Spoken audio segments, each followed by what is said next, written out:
Completamente de acuerdo con eso, ¿no? Si frenamos la corrupción, al final de la historia se solventa el problema, si no, se encontrarán alternativas. Bueno, vamos a retomar hoy lo que les habíamos anunciado como la entrevista en 5 minutos. Nos visita el licenciado Edwin Guevara Santana de la Procuraduría General de la República, por cierto, ex compañero de universidad. Edwin, qué gusto. Perdón que te salude con la mano izquierda, pues, pero no. Entenderás.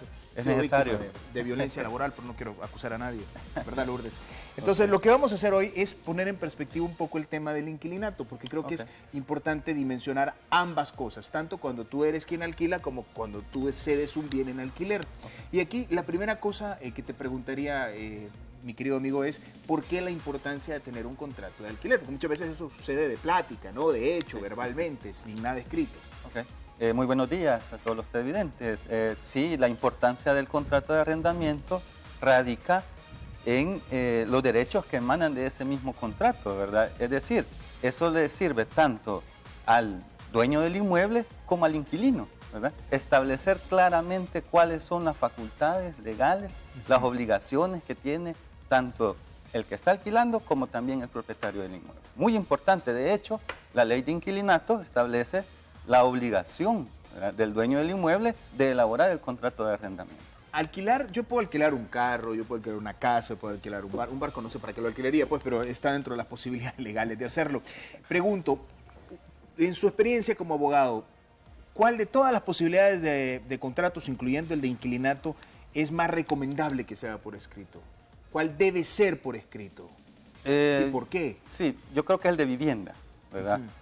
Por, digamos, las consecuencias que se originan en las cuestiones de alquiler de la vivienda. Es, creo yo, el más importante de todos.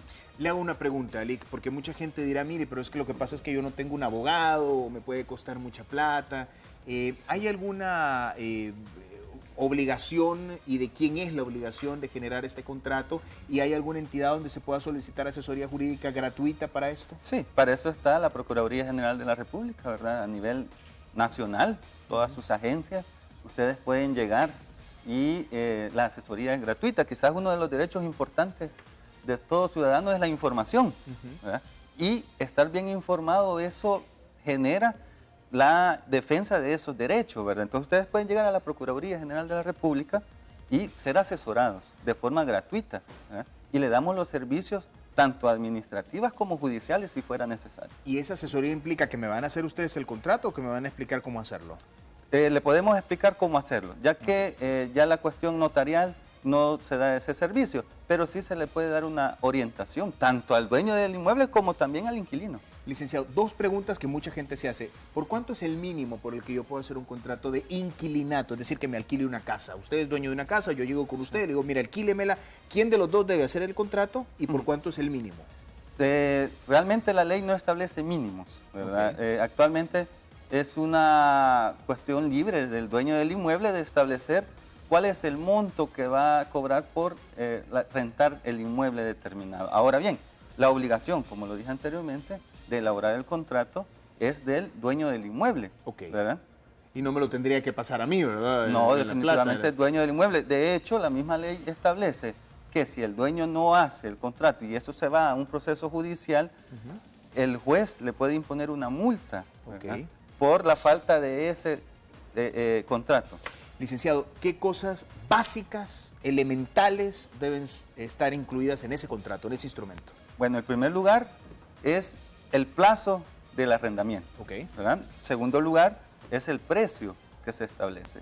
Tercer lugar, el uso que se le va a dar a esa vivienda, para qué fin se va a utilizar esa vivienda, eso es muy importante. Y de allí vienen una serie de cláusulas específicas que cada dueño de inmueble establece en la forma en que se van a pagar la luz, los servicios básicos, básicamente, ¿verdad? Y el cuidado. Y el cuidado del inmueble, exactamente.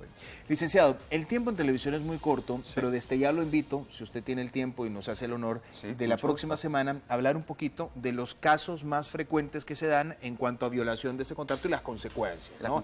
¿Qué pasa si yo necesito recuperar mi inmueble y yo lo tengo alquilado? ¿O qué pasa si yo tengo un contrato y me quieren sacar antes del vencimiento del mismo? Lo platicamos la próxima semana. Con mucho gusto, estamos a la orden y decirle nuevamente a la ciudadanía que la Procuraduría General de la República presta todos los servicios de forma gratuita.